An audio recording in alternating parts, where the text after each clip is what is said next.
Det har faktisk en meget stor betydning for mig, fordi jeg er tit derhenne, og sådan, jeg kan tit tur derhenne og sådan noget. Og jeg ser rigtig hyggeligt. Og jeg skal gå igennem hver dag, jeg skal til skole og sådan noget. Det er jo en arbejdsplads. Så der er ikke noget sådan personligt, hvis man kalder det? Jo, det er der, for jeg skal begraves inden en gang. Ja, det er et klassisk sted. Det er jo... Der er stil over det her, ligesom der er stil over mig. Husk på, jeg går med hat. Nej. Den har meget, for min familie ligger her. Så jeg kommer her hver morgen. Transport. Det er mest et sted, hvor jeg lufter min hund, må jeg sige. Og så nyder jeg måske bare den natur, der er herinde, fordi der ikke er så mange andre steder i København.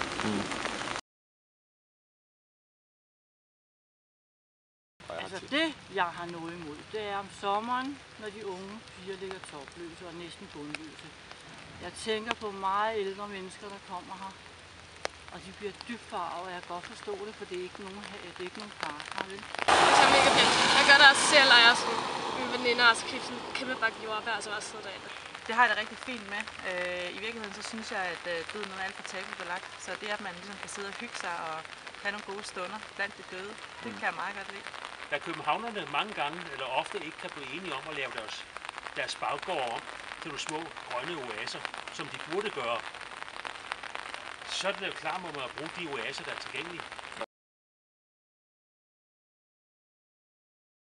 Jamen det gør det også til et kultursted, så der er mange turister, der kommer her. Det er meget populært. Ja. Meget populært i går. Ja. Og det synes jeg egentlig også er, det har jeg det også helt fint med. Jeg kan egentlig godt lide, at der er en masse liv omkring de døde. Om det så er turister, og at der er kendte, der ligger her, og at almene borgere bruger det. Det synes jeg er rigtig fedt. Det betyder ikke så meget for mig, må jeg sige. Altså gravsteder har ikke den store betydning for mig. Altså, det er jo godt. Ja. Så Søren Kierkegaard og Dan Tyrell er nok dem, jeg går mest i. Ja. Har du overvejet, om du vil begraves her? Nej, det har jeg ikke overvejet. Jeg tænker ikke så meget over døden selv. Det har jeg ikke som sådan overvejet. Jeg vil have det fint med det. Hvad synes du om, at der er mange kendte, der bliver begravet her? Så du bruger det som en have? Ja, det må jeg sige. Det gør jeg. Og så kender jeg et par stykker, der er begravet her, hvor vi plejer at gå forbi en gang imellem, der ligger på blomster. Så du er her ret tit? Ja, jeg har 2 gange om dagen cirka. Ja. Hvad synes du om, der er mange kendte mennesker som Dan Tyrell og H.C. Andersen, som er begravet herinde? Hvad synes du om, at der er så mange kendte, der er begravet derinde? Søger du nogensinde deres grave? Nej. Eller jo, jeg har faktisk gravet min hamster under hans Shafis grav. Og jeg synes, det meget fint. Og så har jeg også besøgt Dan Tyrells grav. Og sådan noget. Og hans H.C. Andersen.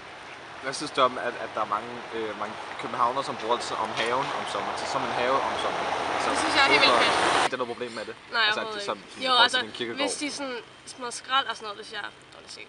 Men ellers ikke. Så det er en god idé. Vil du selv begraves på AK om mange år? Eller Assistens Kierkegaard om mange år? Nej. Når den tid nu kommer? Nej, det tror jeg ikke. Jeg regner med, at jeg flytter til et andet land til den tid. Okay.